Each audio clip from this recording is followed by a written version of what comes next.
Good morning, everyone. I'm Rita Ali. I'm an at-large member of Peoria City Council and a lifelong resident and public servant of Peoria. I want to thank members of the media for joining me here today. Also, thanks to my wonderful neighbors who have joined me in a socially distant manner during these very unusual times. Of course, it's pouring down raining with a little bit of thunder, so all of my neighbors didn't come out like they wanted to, but they're definitely here with me in spirit. And finally, thanks to my family members that are here with me. My girls, my family is full of girls. We've got a family of girls.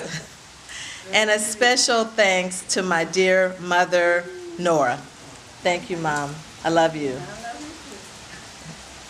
I'm speaking to you today from my home as we wade our way through a global pandemic, civil unrest, and a time when many individuals are experiencing personal hardships. Over the past several months, there have been a great many local calls for me to run for mayor. Considering my big job as a vice president of Workforce and Diversity at Illinois Central College, I avoided those requests. I'm realistic enough to admit that I cannot effectively do both these jobs on a full-time basis. No one can. And although the job of Peoria mayor is classified as part-time, the people of Peoria deserve more. I compared the two positions, and I asked myself where I could have the greatest impact. And I determined that I could have greater impact as mayor. Soon after, I had a new awareness that helped me to move to yes. When elected, I will retire early from my wonderful vice president job at ICC and commit myself full-time to lifting Peoria. I'm running for mayor, and I'll be on the primary ballot in February 2021.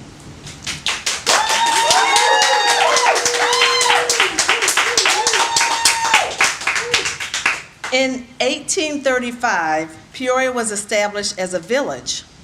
The village of Peoria had 6 presidents over the course of 10 years. In 1845, Peoria became incorporated as a city. The city of Peoria has had 46 mayors over the course of 175 years.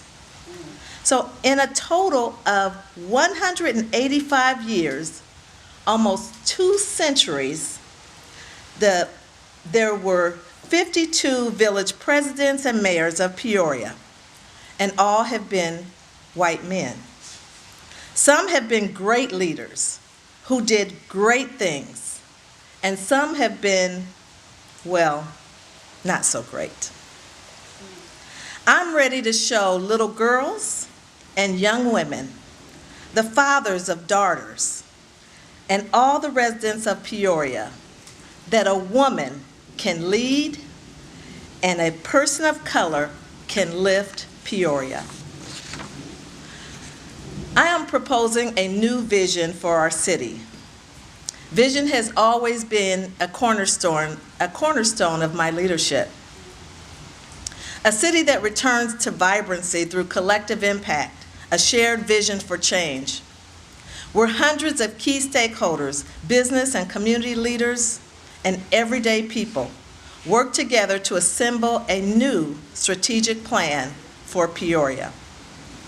I want greater public participation in determining what Peoria should look like in the near and distant future. I imagine a city that attracts new business because it invests in a more educated and skilled workforce.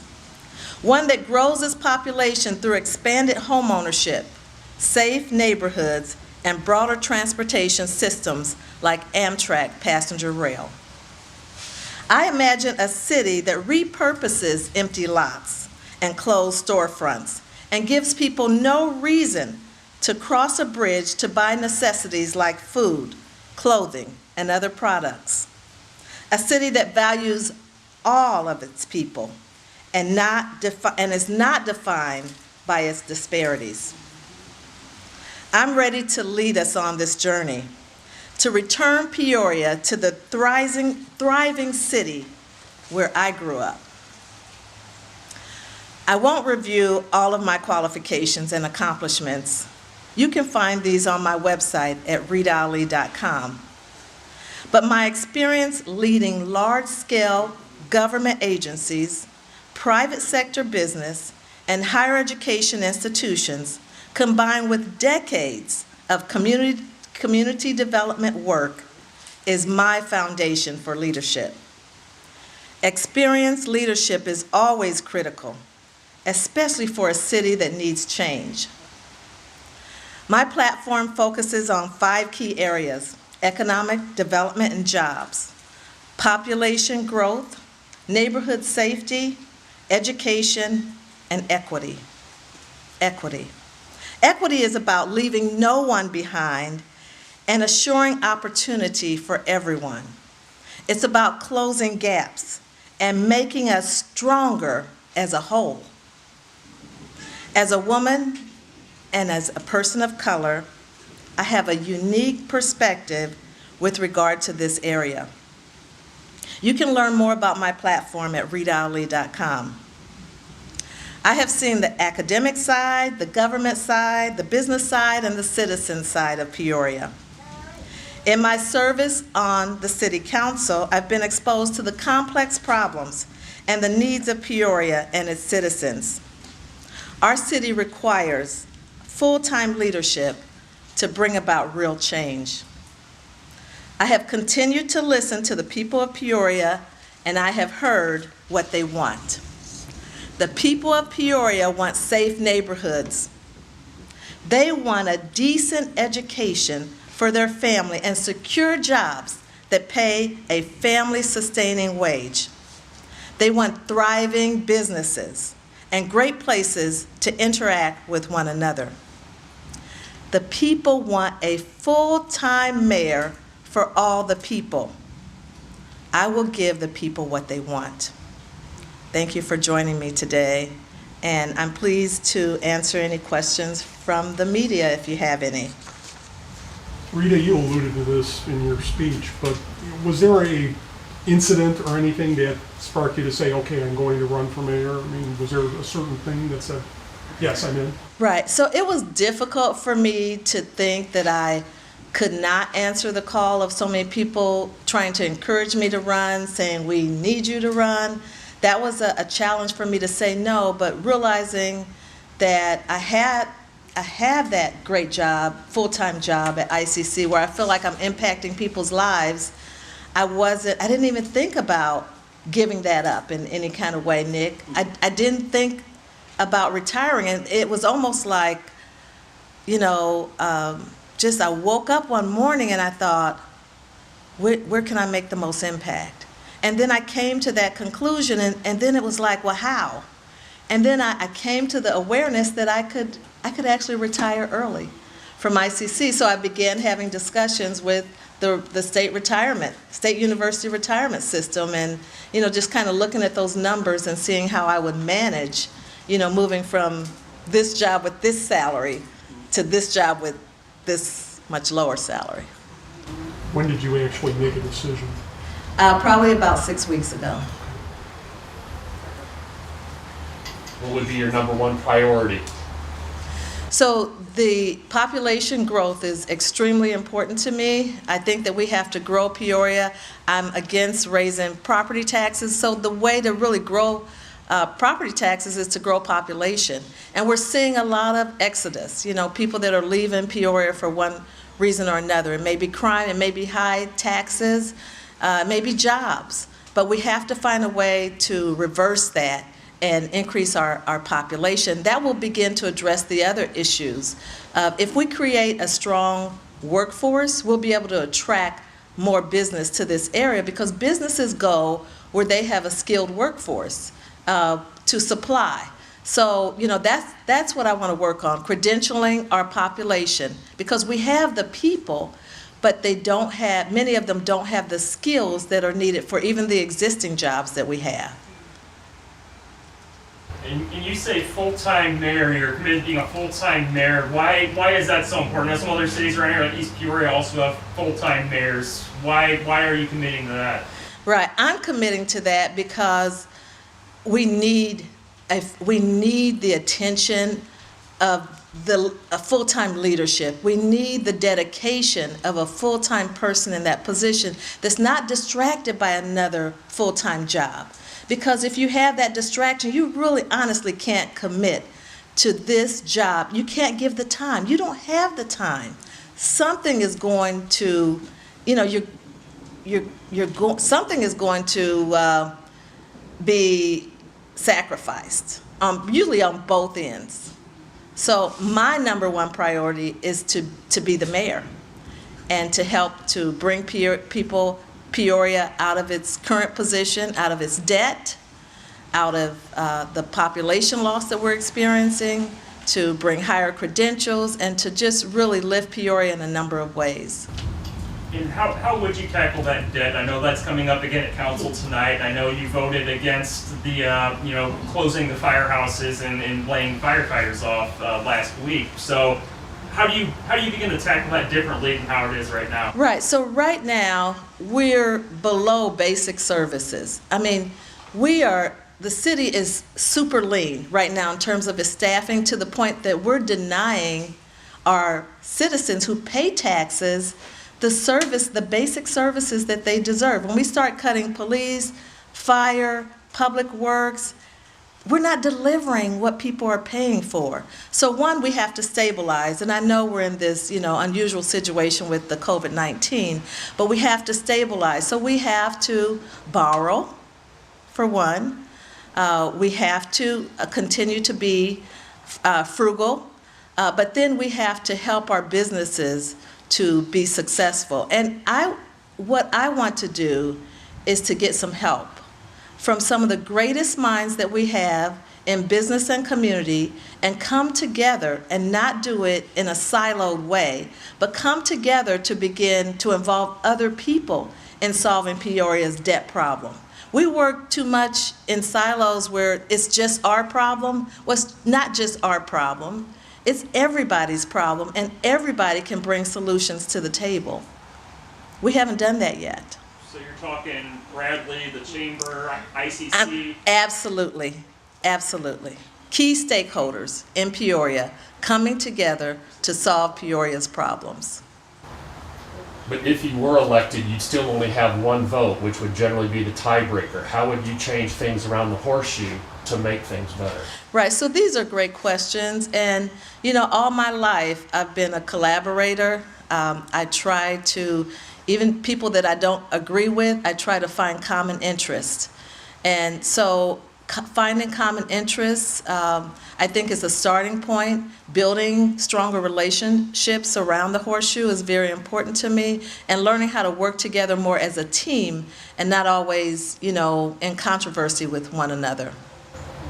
We talked to the Civic Center yesterday and how they're struggling, and obviously they're a bigger business, but from the Civic Center down to that little mom and pop, wherever throughout the city, your thoughts on them struggling and people that are wanting to get out and do stuff in that fine line safely? Right, so we can't afford to lose our Civic Center as well, and that again, we have to bring great minds together, and some great minds may not be where you think they are. They're not always at the top of a corporation.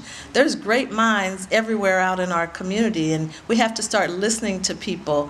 And with regard to the Civic Center, how are we going to keep our great Civic Center and continue to bring wonderful entertainment to our city? Things like that, culture draws people to a city. It's important for us to have that kind of balance in our life. People are under a lot of stress right now in their lives, and they need time, they need opportunities not just to work, but they need opportunities to play as well.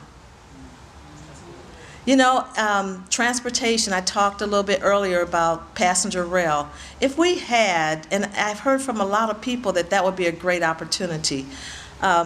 Businesses go to cities that have strong transportation systems. If we had Amtrak passenger rail, it connects us in a stronger way to Chicago, to St. Louis, and to other areas. People could actually live in Peoria and work in Chicago. People could actually go to Chicago for a day trip and go to a Broadway play.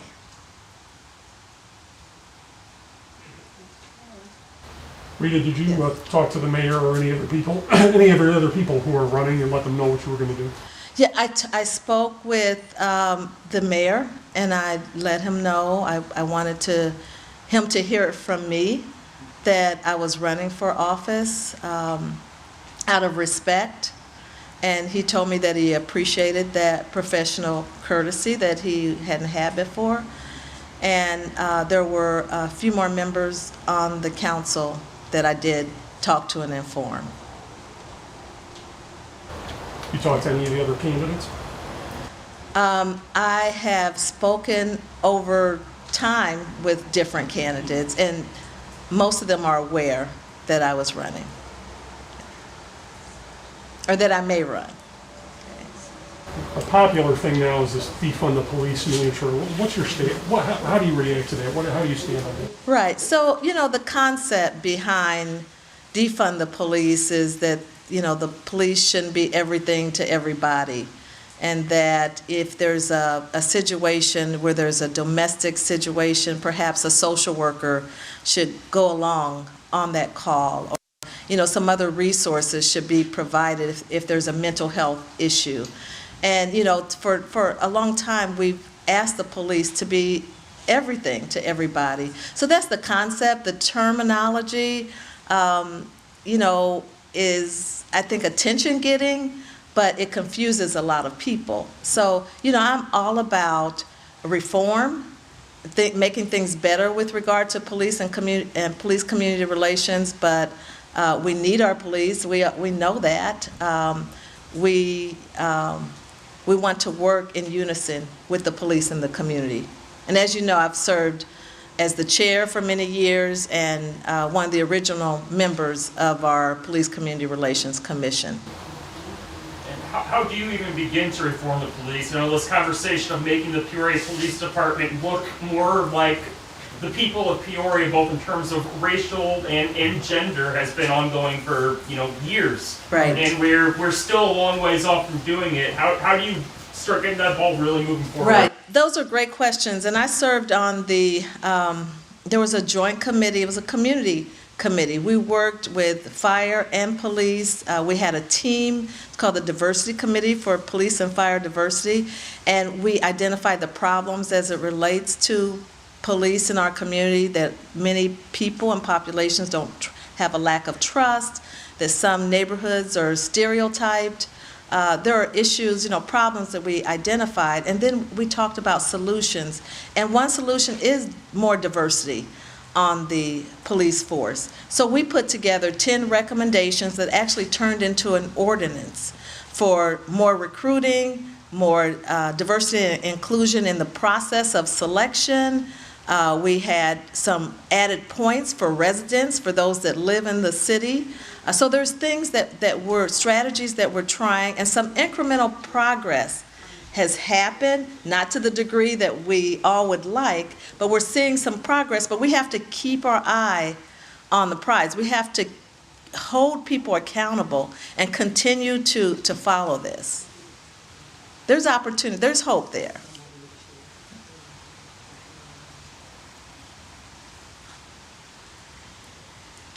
Others? Well, thank you, everyone. Thanks for coming out. Appreciate you. God bless.